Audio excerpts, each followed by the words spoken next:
Mr. Doug Evans, welcome to the Book Thinkers Life Changing Books podcast. How are you doing today? I am the best ever. So glad to be here. I love your energy, and I have a feeling you have so much energy because of Sprouts. Is that true? I think it's because of Sprouts, and also I'm a hungry guy. So I walk around like a starving lion, fiercely searching for food. And so hungry for information, hungry for knowledge, hungry to share information. And the Sprouts just make the whole body, just operate and fire on all cylinders.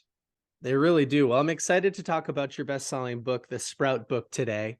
And we invited you on the show actually because I started sprouting because of you only about a month or two ago. And then I saw you followed our page, Book Thinkers, and I said, wow, this timing is perfect.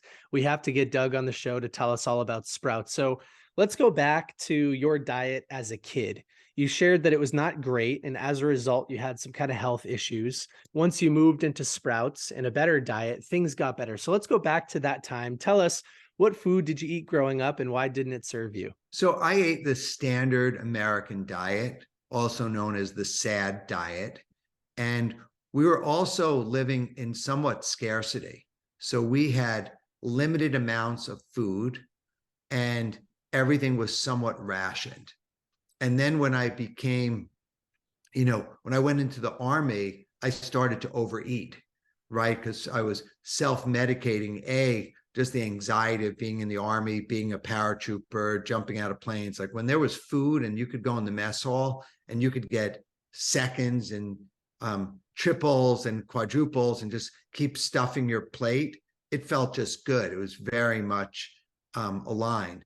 But I grew up eating, pizza, pasta, bread, meat, chicken, fish, dairy at almost every meal, and some produce. Like I always loved produce, but like I remember my mother, may she rest in peace, would give us like one orange or an apple or 12 cherries or a small bunch of grapes. And so fruit was and vegetables were part of our diet, but small part. It was always like, pasta and bread and meat. And when I got out of the army and I had some money saved, I started to eat. And I thought of fast food as like a delicacy. It was like a brand, it was programmed and it tastes good. So I ate a lot of fast food and I ate processed food. And then as my career went from like age 23 to 33, then I started to get into what I thought was fine dining, like fancy restaurants where the prices were exorbitant. And I would go to all the steakhouses and the Italian restaurants and in Little Italy. And I remember eating just because I thought it was an indication of success. Like if you could go to an expensive restaurant and food was celebratory, and that's what I ate. And then when in 1999, kind of the whole family started to rapidly drop like flies. Like my aunt got type 2 diabetes and they had to perform a double amputation of her feet below her ankles. And like processing that for me was, what would it be like not to have my feet, like not to move my toes? And then she died at the same age I am now with complications with the diabetes. So I didn't even know what diabetes was, but I knew that she became overweight, obese, diabetic, and then had this double amputation and then died. And then my uncle died of heart disease. And then my mother got stomach cancer and she died. And my father got heart disease and he died. And my brother, who's still alive, my older brother, had the first of 3 strokes and a heart attack. And so all of this, to me, I thought was genetics. And then, I was just saying, okay, I'm just operating my life. I'm a little bit heavier. I'm eating this food. Maybe I should exercise. But I thought like I was doomed to a short life just based on my family. And then I got turned on to the whole food, plant-based, raw diet. And I didn't even know what that was. Like, I never even heard the word vegan before. I thought it was like ludicrous that you could actually live on raw fruits and vegetables. And I actually registered a domain way back then called Still Raw, because I thought it would be my blog documenting my journey of staying raw one day at a time, like I was an addict in recovery from processed food and I was just staying out. And I had no idea how much fun it would be to just be able to have the abundance of varieties of fruits, vegetables, seeds, nuts, seaweeds, and sprouts. Oh, that's amazing to hear. I have kind of a follow-up question to that. How did you make the correlation between your health and then like your family's health, and how did you correlate that between food, since you didn't grow up necessarily with good food education, which most people, like you've said, in America don't? How did you make the correlation? Was it just that person that put you onto it, and then you're like, oh, I'm going to do this, this, and this, and that's going to change my life? Or was it a gradual process? Like, how did you come to realize that was going to affect your health in the long term? I met this woman named Denise Mari, and she was vegan. And she told me that, her sister died of leukemia, her mother died of cancer, and she saw the connection between diet and lifestyle. And then, so like, I overnight went vegetarian. And then within days, I became vegan. And then in that first week, I bought a book called Nature's First Law, The Raw Food Diet by David Avocado Wolf. And I read that book and it really resonated with me. Like, the words in that book resonated. And so I strived to follow what I was learning. And, the key kind of tips or techniques were, if you're eating raw fruits and vegetables, you can eat as much as you want until you are not hungry or you're full. And that was very different than being rationed or everything else. And it turns out, like, the more produce you ate, the higher the quality poops you had. But instead of gaining weight, I was losing weight. And so it was like this mind-blowing thing. And then instead of like eating a slice of watermelon or like a quarter, like a pizza slice of watermelon, I eat a whole watermelon. And I loved every bit of the watermelon. And I'd eat a pound of grapes, or I'd eat a whole romaine lettuce, or a whole bunch of celery, or a bag of organic carrots. And so I just got comfortable with eating as much as I wanted until I was no longer hungry or I was full. And it made the mental connection to me that when you're eating this much raw produce, that eventually it clicks into the brain that says, oh my God, I've got all these nutrients, these minerals, like, you're satiated, your nutritional requirements are fulfilled, and then you stop eating. You just stop. But if you're eating cooked food, processed food, refined food, meat, dairy, animal products that are engineered to trigger the pleasure sensors in the brain, the dopamine, the serotonin, the salt activating your drooling part, you'll end up overeating when you're not hungry. And so, my diet does not include salt, oil, and sugar added. So obviously there's a lot of sodium in a lot of things that I'm eating. A lot of fruit is, sugar, but it's really whole fructose containing, fructose and glucose, along with the fiber and all the phytonutrients. So I'm getting that. And oil, things are very fatty. Like, I'll eat avocados or I'll eat olives, but I don't eat olive oil.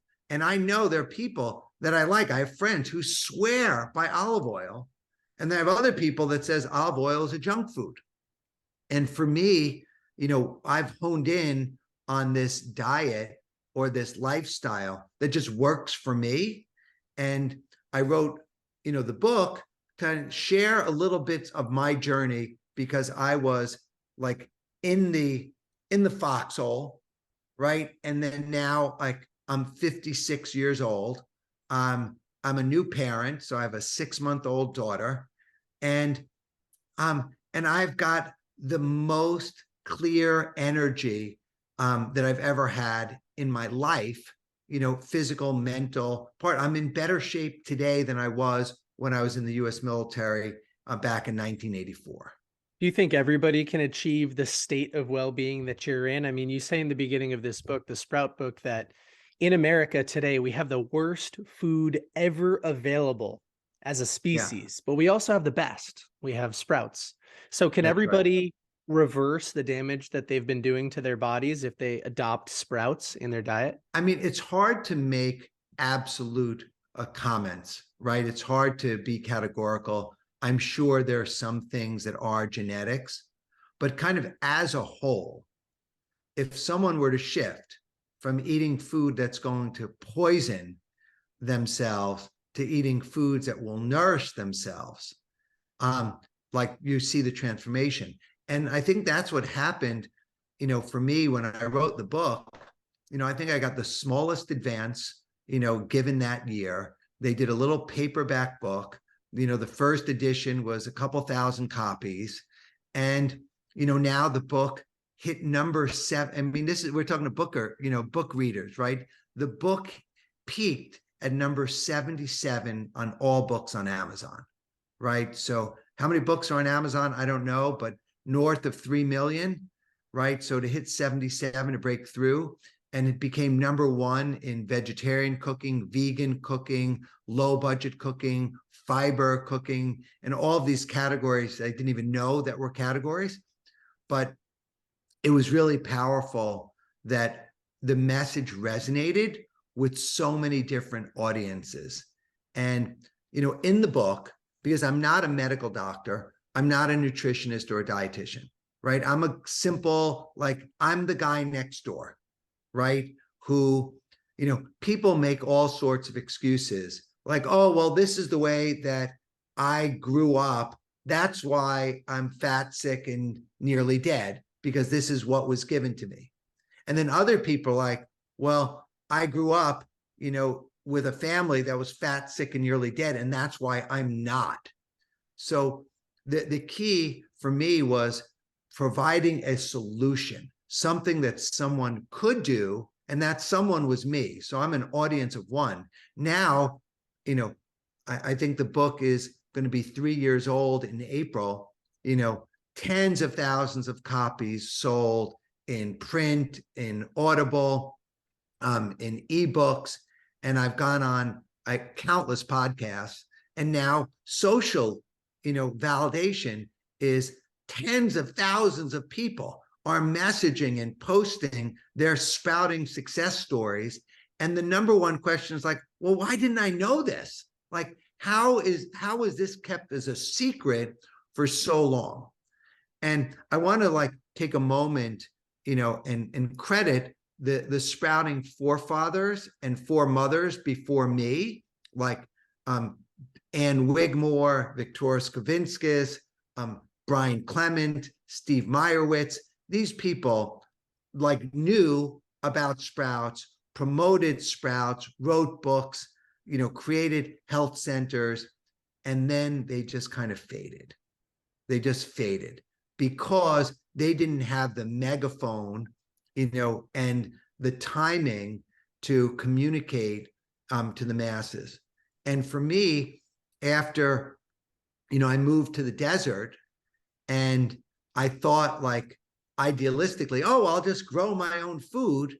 And I'd never grown anything other than sprouts, that I looked at, oh my God, to create a garden, you need soil, you need water, you need irrigation. It's hot in the summer, it's cold in the winter, that it was really difficult to grow mature fruits and vegetables, really difficult.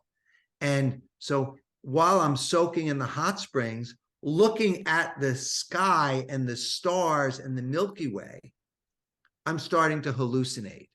And I'm starting to see the different constellations and the different stars twinkling. And I got this download for the Sprout book. And it was so simple. Sprouts were food. like sprouts were really food, that you could eat as many calories as you want. Like I've had 3,000 calorie days of eating just sprouts. I lived on sprouts for a month. So sprouts were food. And then the second part were sprouts were vitamins and minerals, that we have in society $120 billion supplement category. And yet where do these supplements come from? They're either synthesized in a lab or extracted from plants or dead animals. And why couldn't you go right to the source? And so I started to do deeper research, and turns out that sprouts contain every single vitamin, mineral, micronutrient, phytonutrient, polyphenol, bioflavonoid, antioxidant, every amino acid to form complete proteins. And I was like, whoa. And, you know, that's where like even guys and people that are not like plant-based know the power of sprouts. And in my book, I interviewed medical doctors that some are plant-based, and those were easy. Some are keto, some are functional medicine. And the thing that they all had in common is they all love sprouts. And none of them were saying, hey, just eat sprouts. But it was undeniable the power and potency and efficacy of sprouts. And then the third part, which when I got the basic download, I knew the early Hippocrates quote, "Let food be thy medicine and medicine be thy food." And so I knew that. But what I didn't know was in contemporary society that major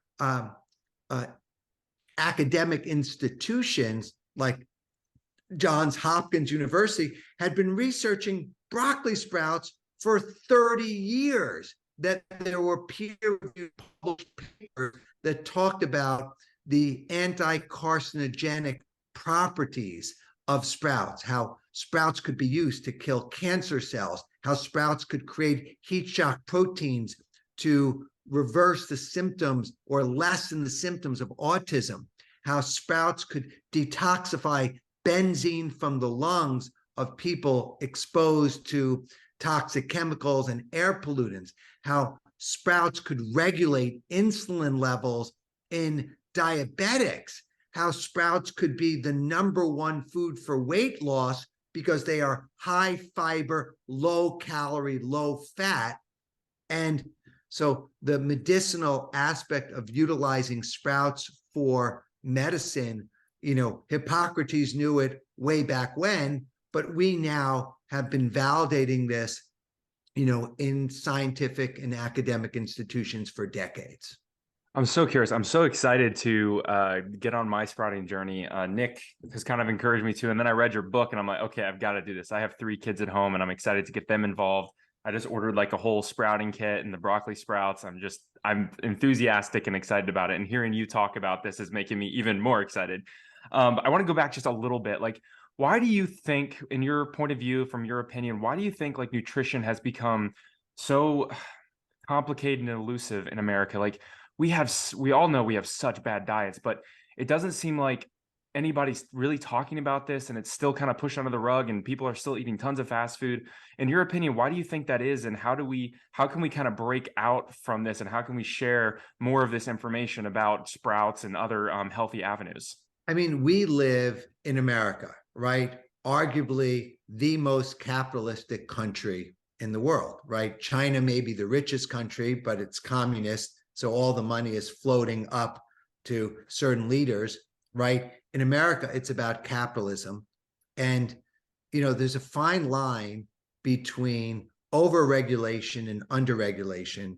And there's just a lot of corruption. There's a lot of profit-oriented mechanics in place that people, it's perfectly legal to sell things that you can consume that will kill you, right? We still, even though they've got a warning sign, you know, on cigarettes, right? Cigarettes are still $1 billion industry. And, you know, we know that, and they're still selling cigarettes, right? They've had some restrictions which took decades or like a half a century to go into place that says, oh, you can't advertise cigarettes to kids. Like half a century later, it figures it out. But if you look at the sophistication around branding, advertising, marketing, characters, around trying to brainwash the kids, brainwash the adults, that if you're watching television or reading newspapers or magazines, you will be like brainwashed. You'll just be brainwashed because the editorial content is a vehicle to collect profit from the advertisers. So it's this circuitous, complicated means. And that's where, in my house, we have no TV. I haven't had a TV in over 20 years, right? No cable, no TV. And I will, if I consume something online, and I probably use my iPhone more than I would like to do it. Just admit it, like I have the addiction, like other people, I'm on the phone more. I broke the addiction of looking at my phone in the middle of the night. Like if I get up, I will not under any circumstances, look at my phone. I will not unlock my phone. I'll see what time it is, but I will not unlock it, because you could go down the rabbit hole for hours and then screw up the next day. So I won't do that. And also, I turn the phone off and I stop looking at it at a certain time of day. I go to do not disturb and I'm off. So these are things that I am doing. But if you think about the power of using brands, using characters, using colors, using voice, using stories, and then using government subsidies, that if a burger wasn't subsidized, the meat and the corn and the feed, like a typical burger would cost $35, right? But everything is non-calculated, like the carbon footprint isn't calculated, the cost. So we're in a society that there are people that aren't like trying to make you sick. Like, I don't think like it's that kind of diabolical, right? But I do think they don't give a hoot about you. So they will sell you something and let the buyer beware. And if you have long-term consequences, well, that's on you. And so therefore, we're in a society where instant gratification, like if you had to go find your own food, it's a lot easier if there are berries there to fill a bowl of berries than it is to, go hunt and stalk and find a piece of animal, and then kill it, preserve it, whatever. So if you're around things, but we went from being active where we had to go hunt and gather for survival to now we have Instacart, we've got delivery services, we've got, even in the poorest communities, there's grocery stores and bodegas and fast food chains that people will go. And I go into Whole Foods, right? Which is, now like in my brain, I go Amazon. When I go into the Amazon store, right? I go into the Amazon store, there's 30,000 SKUs in the store. Maybe there's 30 that I will consume, right? Just that's it. Most of that store is there. And, you develop the habit that I look at other stuff, but I make my beeline, I create my shopping list, I create alternatives to the shopping list so that I'm prepared, because I don't want to get lost in there. I want to go in, get my stuff, and get out.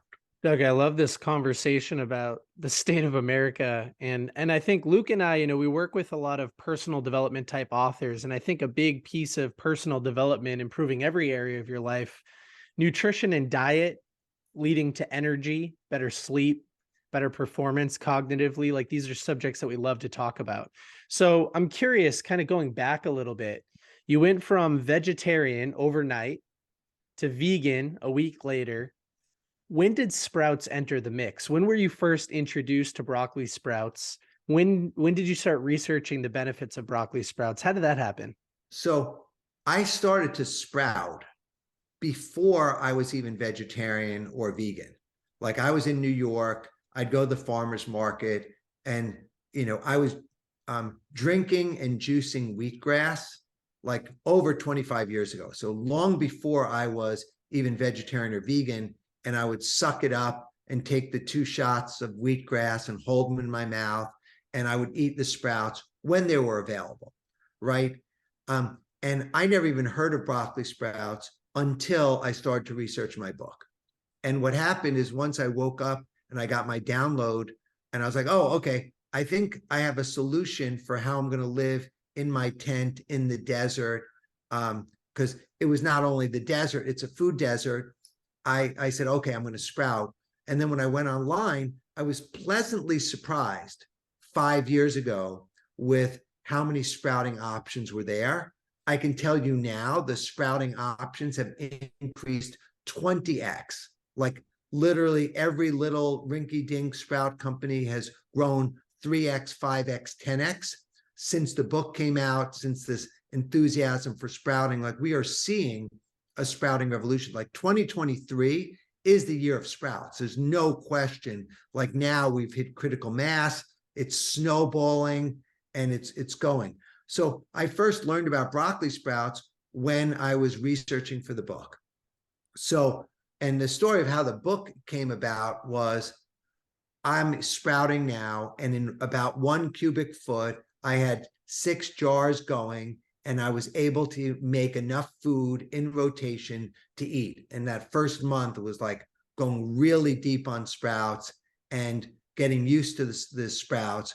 But there was nothing that was a guideline of how to actually sprout. The early sprouting that I knew about was alfalfa sprouts and mung bean sprouts, and how could I go deeper? And then when I saw this variety of sprouts, alfalfa, azuki, radish, clover, broccoli, chia, lentils, fenugreek, all sorts of peas, that there were so many options.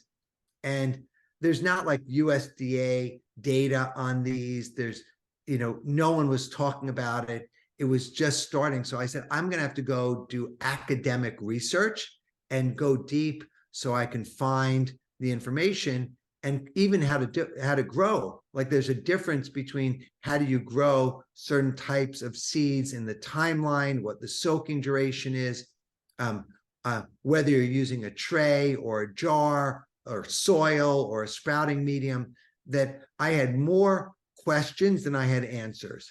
And then I thought like, okay, I'm going to keep a log. I'm going to document what I'm learning.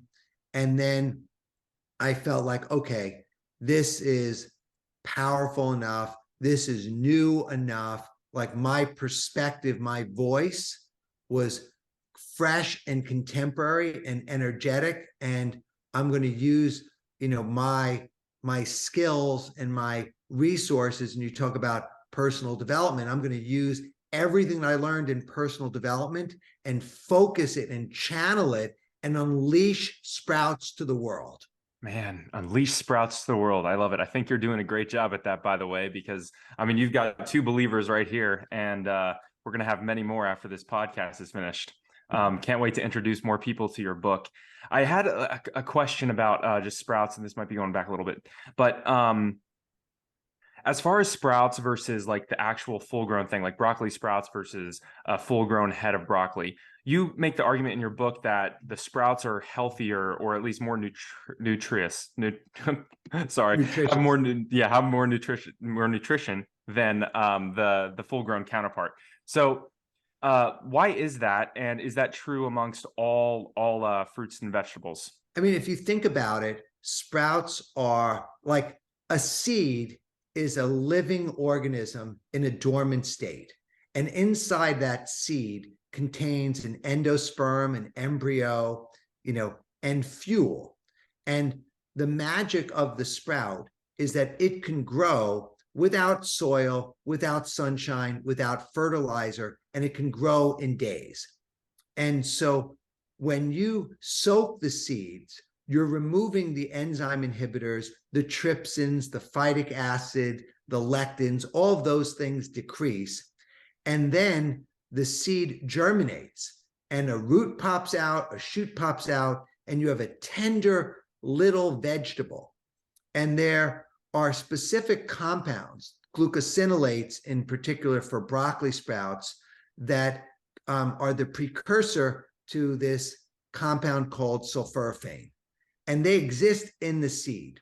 And turns out that in the seed, there is a finite amount of that.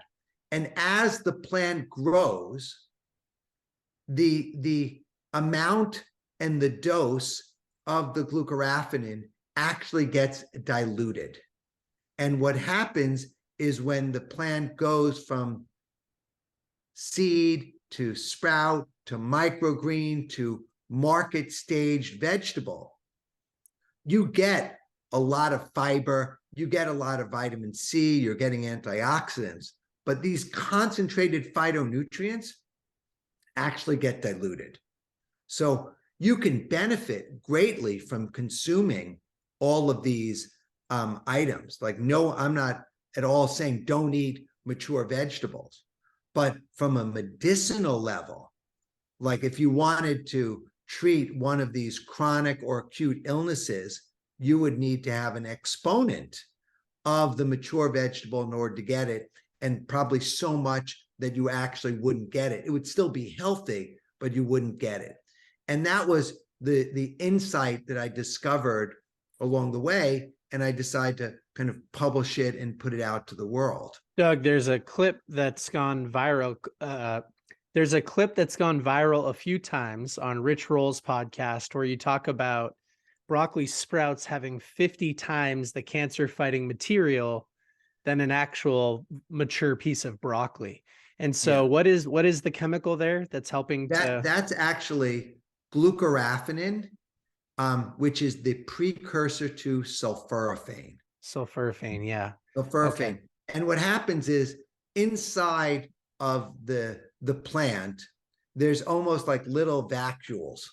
And one of them contains the glucoraphanin, and one of them contains an enzyme called myrosinase. And when you chew them or crunch them or even freeze them, the vacuoles open, they mix, and then they get a reaction. And that reaction is sulforaphane. And, you're not asking me, I'm going to, kind of go down the track here. That reaction is part of the plant's defense mechanism, right? And that plant defense mechanism is designed to protect the plant from insects. So if an insect bites in, it crashes through those two vacuoles and they get something really bitter, and then the insect goes away, right? For us, those plant defense mechanisms help us to create heat shock proteins. It helps kill cancer cells. So it's one man's trash is another man's treasure. Are there downsides to it, Doug? Because in the comment section of that video in particular, people are saying, okay, well, the plant defense mechanisms can also hurt humans. Is that? I mean, you would have to have, the poison is in the dose, right? So the amount, I've never heard of, I've never seen anything to that effect where the plant defense mechanism, think about yourself versus the size of an ant, right? You are the size of 20,000 ants, right? There's almost no comparison, in it. And, people talk about the defense mechanism, right? The defense mechanism, of a bull, right, is its horns and its teeth and its mass, right? No one, it would be, everything has a defense mechanism in place. The plant defense mechanisms actually create the potency, for the healing, in a very clear way. Now, there could be people that have damaged guts, that could have autoimmune diseases. They could have other things to make them concerned, to be more concerned about what they're doing.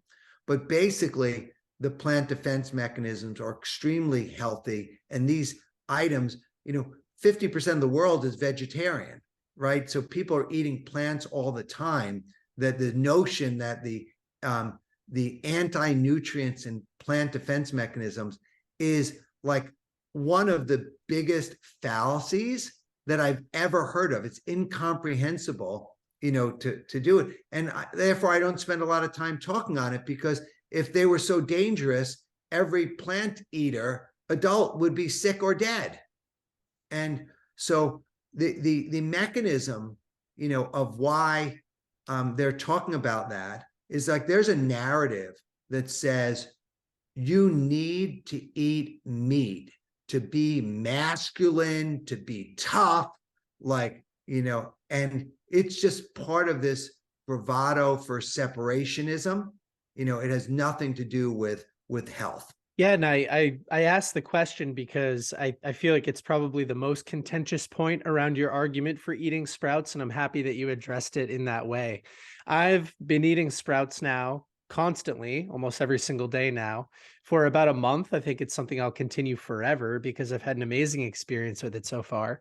I'm putting my sprouts in my salads. Sometimes they're mostly sprout salads. You could put them as a garnish on the side of other meals. Sounds like you eat a lot of sprout salads. What other ways do you consume sprouts? I use sprouts in wraps.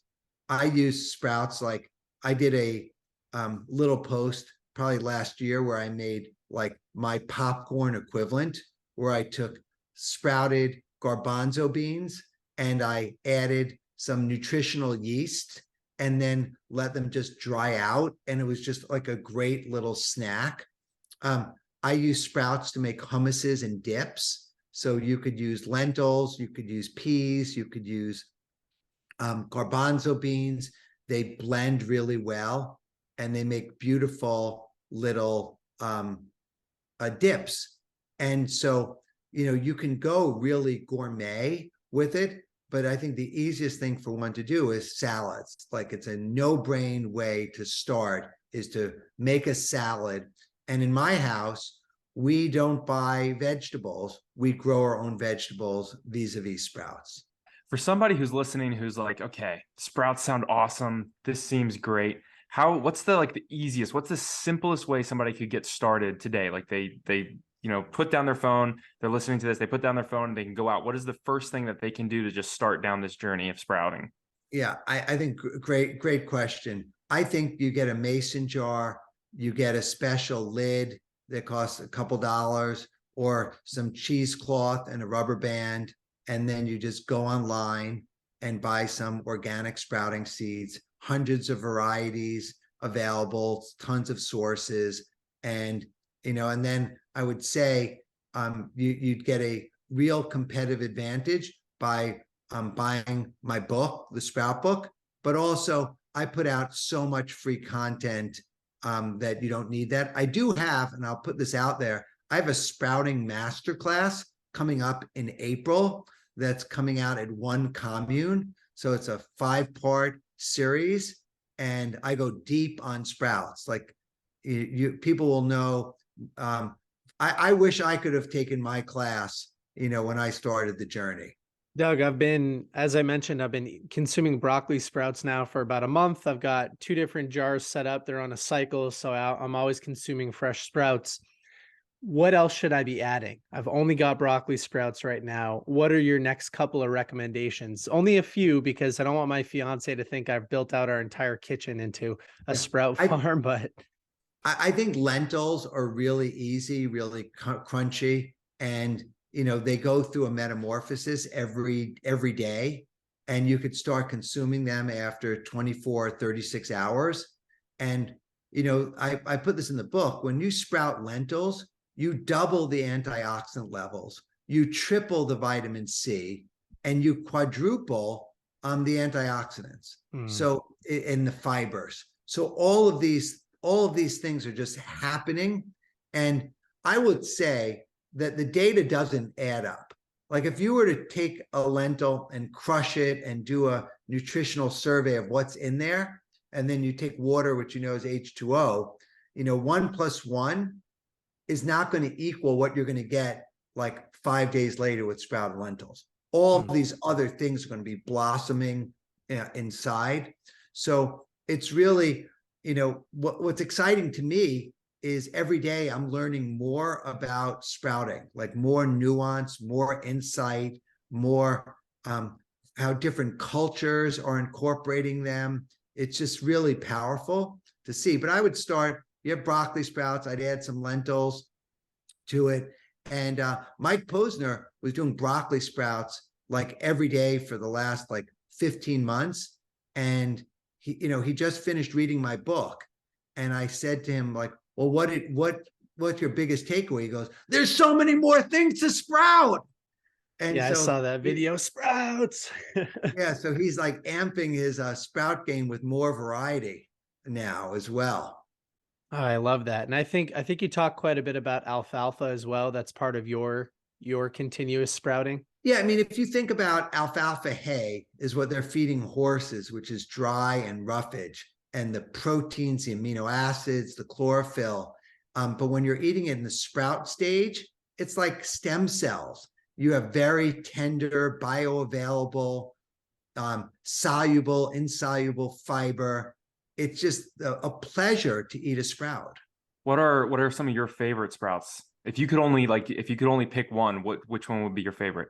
I mean, right now, I would do the broccoli sprouts because I think broccoli sprouts open up the NRF2 pathways. They're the longevity sprout. So I would stick with broccoli sprouts. But since I don't have to just choose one, I've got like a variety of sprouts growing at all times for different reasons, different purposes, etc. And like we had a big sprout dinner. I posted this a couple of weeks ago where Mike and I went over to someone's house for dinner, and we brought sprouts, grew sprouts, and we fed like 13 people sprouts. And like the goal was to give them so many sprouts, there would be no room for the burgers. And like, I think we accomplished like at least 70, 80% of the people were full, on our sprout salads and just were over the moon, enthusiastic and excited. And the next week when we weren't there, they had their own sprout salad dinner as well. That's amazing. Sorry, go ahead. Go ahead. No, you go, Nick. Well, I was going to say, Mike Posner getting into sprouts, becoming friends with you, creating some fun content is amazing to see. Who are some of the other celebrities that are growing sprouts that you can reference? It's interesting. Mike is out of the closet on it. I am not at liberty to share people's personal part, but I will tell you that it all walks at all levels of, A-listers, B-listers, the amount of people that, and I will say a lot of the A-listers are not necessarily growing them themselves, but they're incorporating them into it.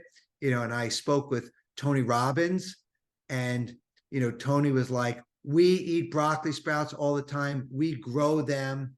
And I connected Tony for his book, Life Force, with Dr. Jed Fahey, and they published some of the research and the citations in the book. So, there's people like that are eating it.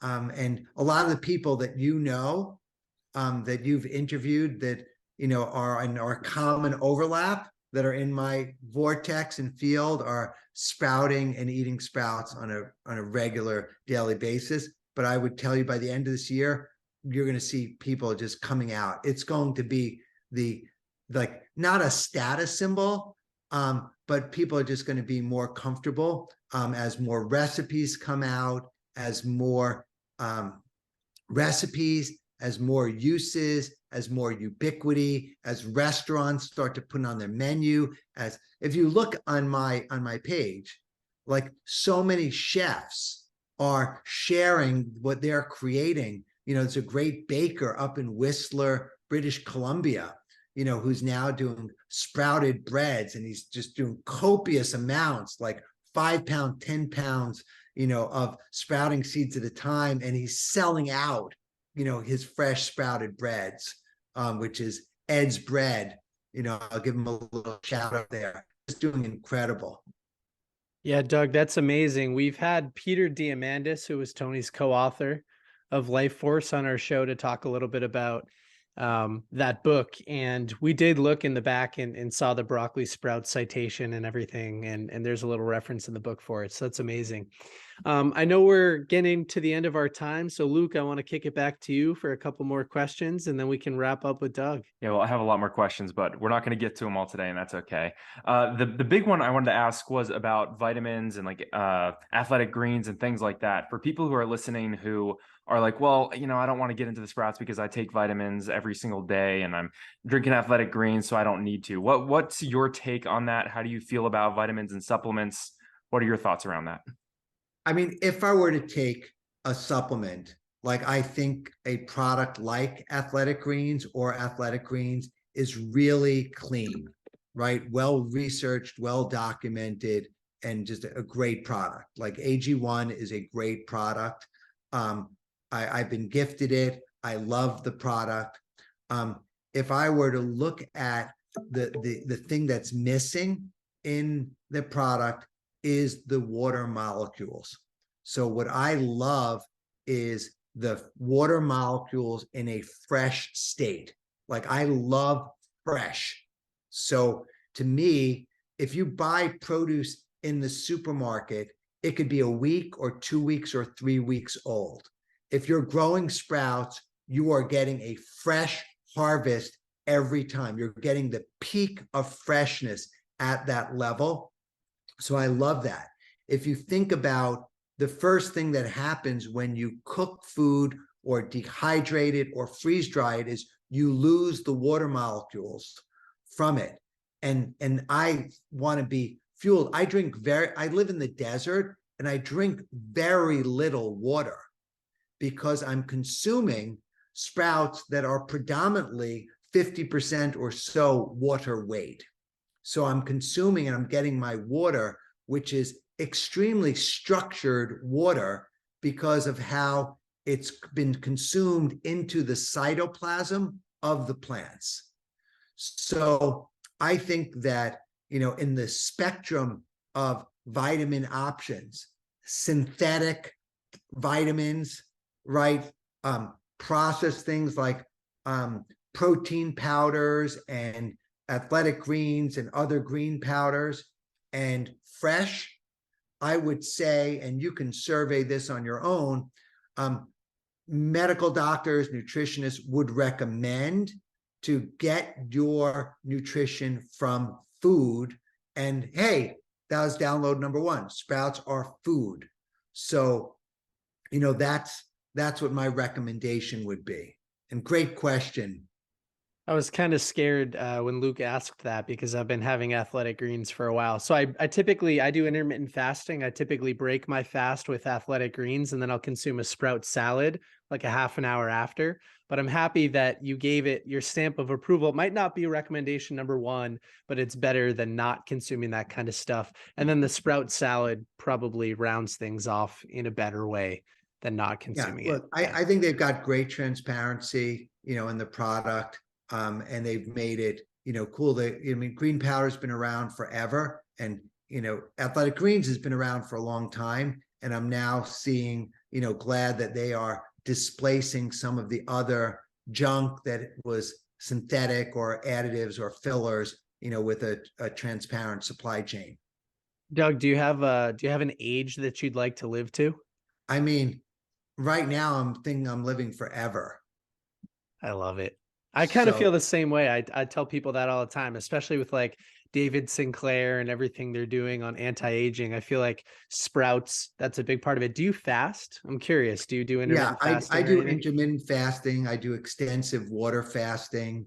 And I'm very active. I've been doing ice baths, in 37, 38 degrees. I just got Us my too. Edge Theory portable cold plunge, same one that Mike has.